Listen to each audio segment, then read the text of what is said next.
Convection heat transfer में आगे बढ़ते हुए एक और चीज़ जिस पर हम बात करेंगे आज, डेट इज़ रेनॉल्ड्स एनालॉजी। ठीक है, तो before deriving the expression you should know the conditions first of all.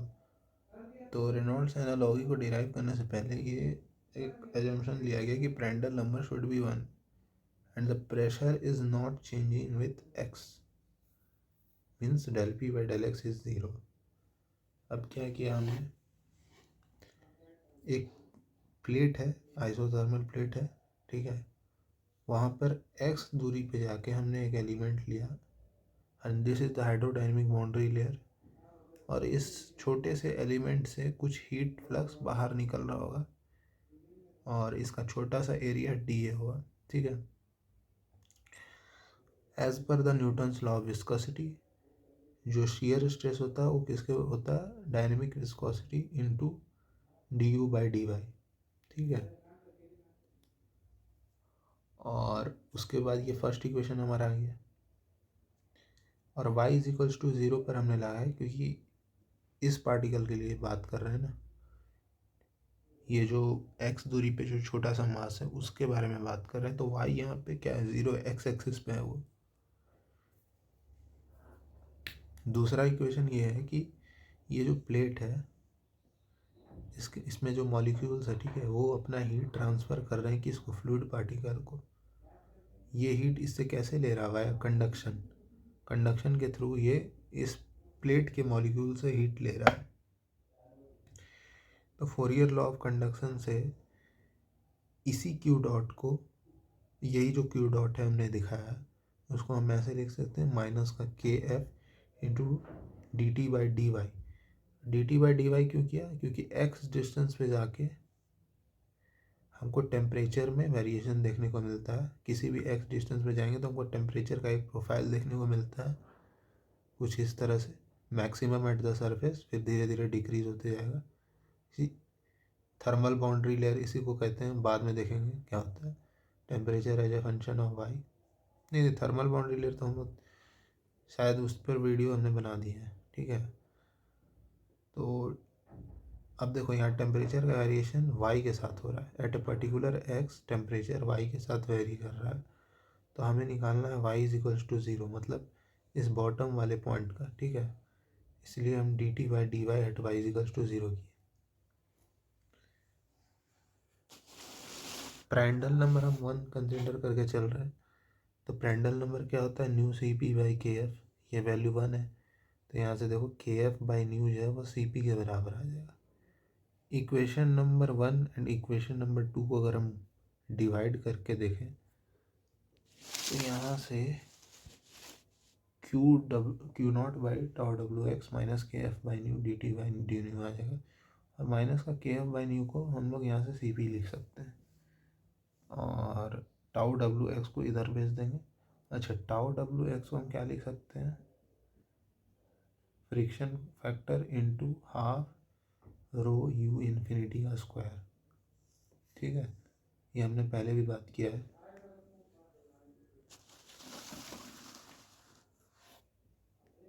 D you को उधर कर दिया, वेरिएबल सेपरेबल लगाया और कुछ भी नहीं, Q dot into D U कर दिया, और टाउ डब्ल्यू एक्स को रिप्लेस कर देंगे बाद में, हालांकि अभी इसने नहीं किया, half C F X into half rho U infinity का स्क्वायर, और इंटीग्रेट कर देंगे दोनों साइड। जब वेलोसिटी 0 था तो टेम्परेचर क्या था, टी एस था। ठीक है, यहाँ पर देखो, अगर ये तो हाइड्रोडायनेमिक थर्मल बाउंड्री लेयर हमने बनाया ना, हाइड्रोडायनेमिक बाउंड्री लेयर कैसा बनता है, यहाँ पे टेम्परेचर जहाँ मैक्सिमम होता है वहाँ पे नो स्लिप कंडीशन की वजह से वेलोसिटी 0 होता है, फिर एट मैक्सिमम जहाँ पे delta H hydrodynamic boundary layer thickness पे ये यू इन्फिनिटी वेलोसिटी पे पहुँच जाता है। ठीक है, वही है, जहाँ 0 है वहाँ पे टेम्परेचर टी एस है। ठीक है, जहाँ पे फ्री स्ट्रीम वेलोसिटी है वहाँ पे टी इन्फिनिटी है, वहाँ पे टेम्परेचर क्या है, फ्री स्ट्रीम टेम्परेचर है या एम्बिएंट टेम्परेचर है। ठीक, अब यहाँ इंटीग्रेशन का लिमिट लगा दिया, उसके बाद सब्स्टिट्यूट करेंगे लिमिट को, और ओवरऑल फिर क्यू डॉट को हम ऐसे भी लिख सकते हैं, जो कन्वेक्टिव हीट फ्लक्स है H X into T S minus T है T infinity. Terms cancel out होकर के लास्ट में एंड रिजल्ट ये आएगा, H X by rho U infinity C P is equal to C F X by two. इसे याद रखना है, ठीक है। It is a dimensionless number, क्योंकि सी एफ एक्स एक डायमेंशनलेस नंबर है, और इसका भी डायमेंशन निकालोगे, एच का डायमेंशन क्या होगा, वाट पर metre square kelvin unit.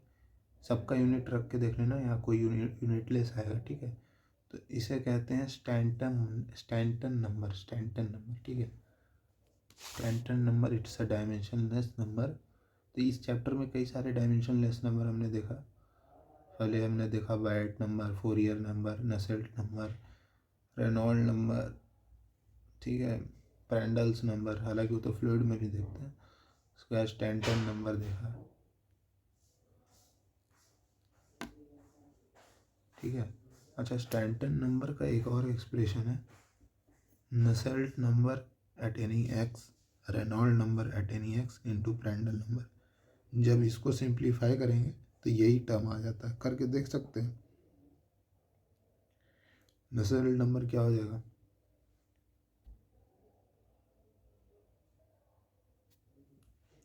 H L C by H X L C by K F, ठीक है, एल सी बाई के, ठीक है। और रेनॉल्ड नंबर हो जाएगा रो यू इन्फिनिटी एक्स, ठीक है, या एल सी की जगह एक्स ही रख देना है, ठीक है। जब यहाँ एक्स ले लिया तो यहाँ पे भी X, rho U infinity x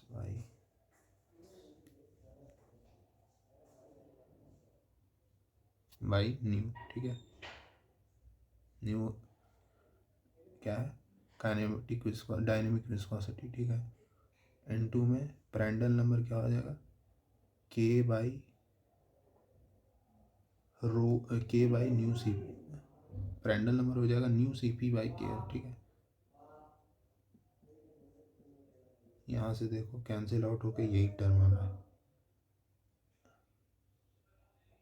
रो ऊपर चल गया, ठीक है। ये एक्स से ये एक्स कैंसिल आउट, और ये न्यू से ये न्यू कैंसिल आउट, ठीक है। हाँ, रो यू इन्फिनिटी सी एफ, के एफ से के एफ कैंसिल, के F one by K F से one by K F cancel out. ये टर्म ऊपर जाए, एच एक्स ऊपर है, ये वाला नीचे है, rho U infinity C P, ये आ जाएगा H X by rho U infinity C P, ठीक है। तो ये एक्सप्रेशन और ये एक्सप्रेशन सेम है, Nusselt number at any X distance, Reynolds number at any X distance into Prandtl number is equal to H X by rho U infinity C P. और इस पूरे को क्या कहते हैं, स्टैंटन नंबर, ठीक है। अच्छा, एवरेज स्टैंटन नंबर अगर लिखना हो तो कैसे लिखेंगे, ये जो है लोकल नसेल्ट नंबर है, ये क्या है, लोकल स्टैंटन नंबर है, ठीक है। If we want to write average Nusselt number, average Stanton number, तो वहाँ पे एन यू एक्स की जगह एन यू कर देंगे, एवरेज नसेल्ट नंबर ले लेंगे, एवरेज रेनॉल्ड नंबर ले लेंगे इनटू प्रैंडल नंबर तो कांस्टेंट ही रहता है, ये आ जाएगा एवरेज स्टैंटन नंबर। और यहाँ C F X by two नहीं, C F A by two आएगा, ठीक है। और H H average rho U infinity C P, ये तो सेम ही रहेगा, ठीक है। तो ये एवरेज था और ये लोकल था, ठीक है। हमने जो डेरिवेशन किया है उसमें न्यूटन्स लॉ ऑफ विस्कोसिटी लगाया है। न्यूटन्स लॉ ऑफ विस्कोसिटी किस फ्लो के लिए एप्लीकेबल है, डेट इज़ लेमिनार फ्लो के लिए, ठीक है। टर्बुलेंट फ्लो के लिए वो एक एक्स्ट्रा टर्म आता है Newton's, nu D U by D Y plus एक एक्स्ट्रा टर्म आता है, वो फ्लूइड मैकेनिक्स में पढ़ना है, यहाँ इसका कोई लेना देना नहीं है, ठीक है। तो ये हमने एजम्पशन लिया है कि यहाँ पे लेमिनार फ्लो होगा, पर कुछ प्रैक्टिकल इन्वेस्टिगेशन से ये पता चला कि जो रेनॉल्ड एनालॉगी है वो टर्बुलेंट फ्लो के लिए भी एप्लीकेबल है बाय द प्रैक्टिकल इन्वेस्टिगेशंस, ठीक है। हमने इसमें सबसे बड़ा एक और एजम्पशन लिया कि प्रांड्टल नंबर शुड बी 1, पर क्या प्रांड्टल नंबर 1 ना हो तो क्या करें, इस रेनॉल्ड एनालॉगी को नहीं लगा सकेंगे, तो वहाँ पे हम लोग कुछ मॉडिफिकेशंस करते हैं, ठीक है। वो मॉडिफाइड रेनॉल्ड एनालॉगी क्या था, इसे कहते हैं, इसका एक और नाम है चिल्टन कॉलबर्न एनालॉगी, ठीक है। नाम याद नहीं भी रहे तो कोई दिक्कत नहीं है, क्योंकि काम ज़्यादा इम्पोर्टेंट है नाम से। ये प्रांड्टल नंबर 0.6 से लेकर 60 तक एप्लीकेबल है, wide range of Prandtl number के लिए एप्लीकेबल है, ठीक है। यहाँ हम लोग कुछ नहीं किया, स्टैंडर्ड नंबर के साथ प्रांड्टल नंबर का एक मल्टीप्लिकेशन फैक्टर जोड़ दिया, ठीक है। और this whole term is equals to CF(x/2). पहले क्या था, सिर्फ यहाँ पे प्रांड्टल नंबर का टर्म नहीं आ रहा था, this is equals to CF(x/2) हो रहा था। अब प्रांड्टल नंबर एक्स्ट्रा एक फैक्टर आ गया, इस पूरे टर्म को कहते हैं Colburn factor and it is denoted by JH, ठीक है। तो ये था मॉडिफाइड रेनॉल्ड एनालॉगी, ठीक है।